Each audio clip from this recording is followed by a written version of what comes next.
শুভ সকাল।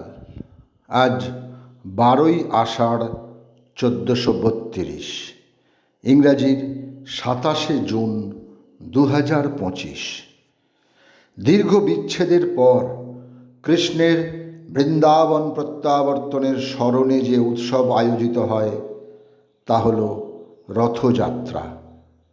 আজ রথযাত্রা।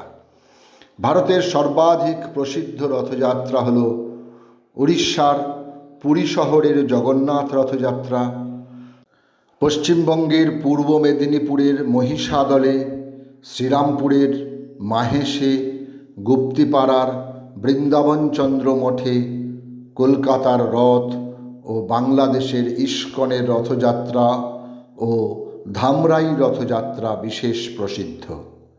এই বছর অর্থাৎ 2025 থেকে শুরু হলো দীঘার রথযাত্রা।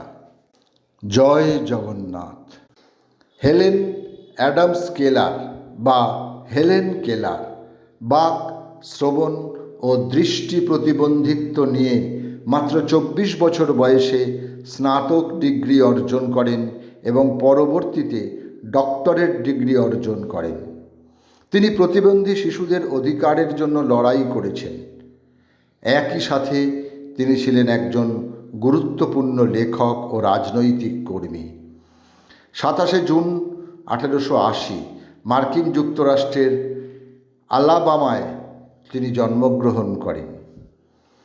1919 27শে জুন মাগুরা জেলার বাটাজোর গ্রামে জন্মগ্রহণ করেন অমলানন্দী। উদয়শঙ্করের সঙ্গে বিবাহের পরবর্তীতে তিনি অমলা শঙ্কর।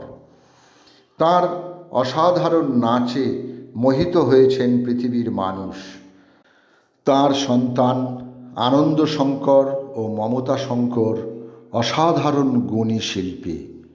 নৃত্যের জন্য 2011-তে বঙ্গবিভূষণ ও 1991-তে পদ্মভূষণ সম্মানে সম্মানিত হয়েছিলেন অমলা শঙ্কর। ভারতবর্ষের একজন প্রখ্যাত সঙ্গীত পরিচালক ও গায়ক রাহুল দেব বর্মন। এখনও তিনি ভারতীয় সিনেমার সঙ্গীত জগতের সর্বশ্রেষ্ঠ সঙ্গীত পরিচালক রূপে বিবেচিত হন। তাঁর আজ জন্মদিন।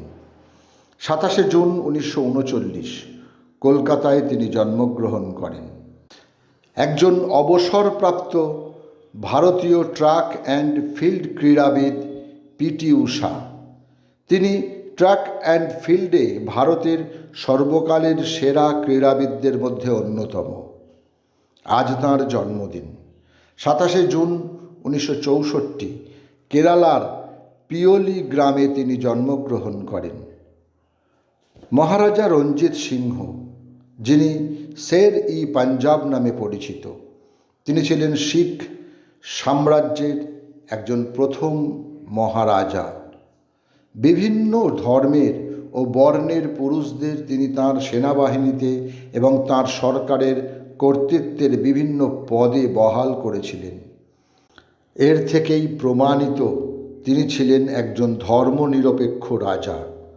27শে জুন 1839 ঘুমের মধ্যেই তাঁর মৃত্যু হয়।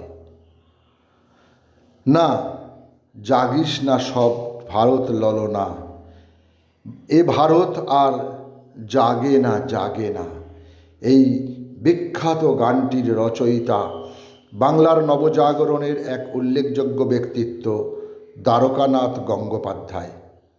স্ত্রী শিক্ষা বিস্তার ও শ্রমিক আন্দোলনের বিকাশে তিনি গুরুত্বপূর্ণ ভূমিকা গ্রহণ করেছিলেন। আজ তাঁর মৃত্যুদিন। সময়টা 1898। রবীন্দ্র উত্তর যুগে যে সকল সাহিত্যিক বাংলা ভাষা ও সাহিত্যকে সমৃদ্ধ করেছেন তাঁদের মধ্যে অন্যতম হলেন পরিমল গোস্বামী। তিনি ছিলেন বিশিষ্ট প্রাবন্ধিক, রসরচনা ও ব্যঙ্গাত্মক রচনার জন্য প্রসিদ্ধ। তাঁর উল্লেখযোগ্য গ্রন্থগুলি হল দুষ্মন্তের বিচার, ঘুঘু, পুরুষের ভাগ্য, পথে পথে ইত্যাদি। 27শে জুন 1967 78 বছর বয়সে কলকাতায় তিনি পরলোক গমন করেন।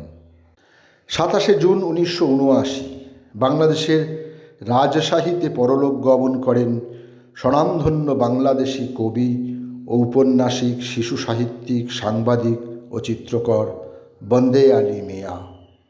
তাঁর উল্লেখযোগ্য গ্রন্থগুলি হল ময়নামতির চর, ধরিত্রী, ঝড়ের সংকেত, বসন্ত জাগ্রত দ্বারে, বোকা জামাই, বাঘের ঘরে ঘোঘের বাসা ইত্যাদি। সকলকেই আমার আনত প্রণাম।